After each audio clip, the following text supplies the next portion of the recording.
vidinė erdvė ir laikas.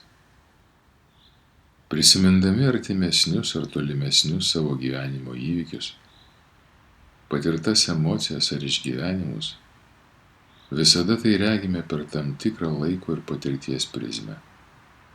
Laiko ir patirties, kurie praplečia mūsų suvokimo erdvę bei leidžia viską pamatyti lyg iš šalies, o prisimenant tuomet buvusius lyg ir dramatiškus įvykius, atlaidžiai šypsotis.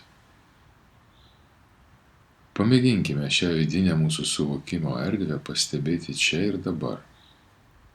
Čia ir dabar stebėkime savo vidinę erdvę, kvėpavimą ar tekančią kūno energiją.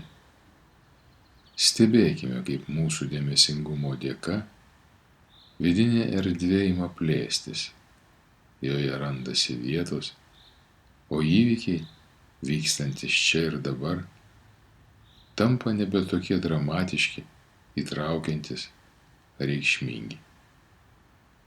Plečiantis vidinė erdvė, aplanko suvokimas ar žinojimas, kad laiko nebėra.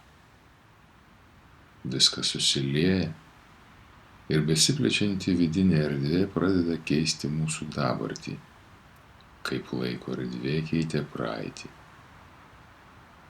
Besiplečianti vidinė erdvė čia ir dabar pildosi ramybė, plečiasi išorė, o veidą nušviečia ta pati atlaidi ir palaiminga šypsena. Laikas ir erdvė traukiasi ar plečiasi. Viskas priklauso nuo mūsų.